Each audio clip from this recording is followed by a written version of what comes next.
Menteri Perumahan dan Kawasan Permukiman Marwarar Sirait menyambangi masyarakat yang tinggal di bawah kolong jembatan dan tol di Grogol, Jakarta Barat pada Jumat 29 November. Ia berencana merelokasi warga yang tinggal di lokasi tersebut ke hunian yang layak. Marwarar mengungkapkan tindakan ini merupakan arahan dari Presiden Prabowo Subianto.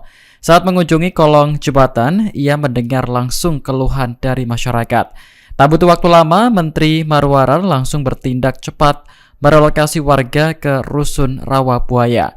Penyerahan kunci secara simbolis dilakukan pada Sabtu 30 November, dihadiri oleh sejumlah pejabat.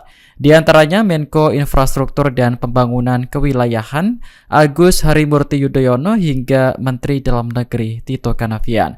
Dilansir Kompas.com, total ada 139 KK yang sebelumnya tinggal di berbagai kolong tol telah resmi dipindah.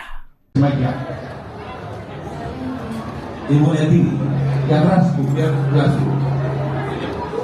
Ibu Neti. Ya, ibu tadinya tinggal di mana?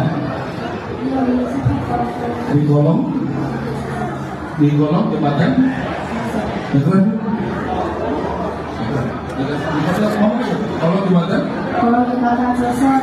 Oke, Season ya. Season City namanya, ya. Ya, supaya teman-teman tahu ya. Misalnya Season ya. Nah, namanya Season City, Pak, ya. Nah, ibu udah berapa tahun di situ? Udah lama sekali. Ada 10 tahun? Lebih. Download Tribun X sekarang. Menghadirkan lokal menjadi Indonesia.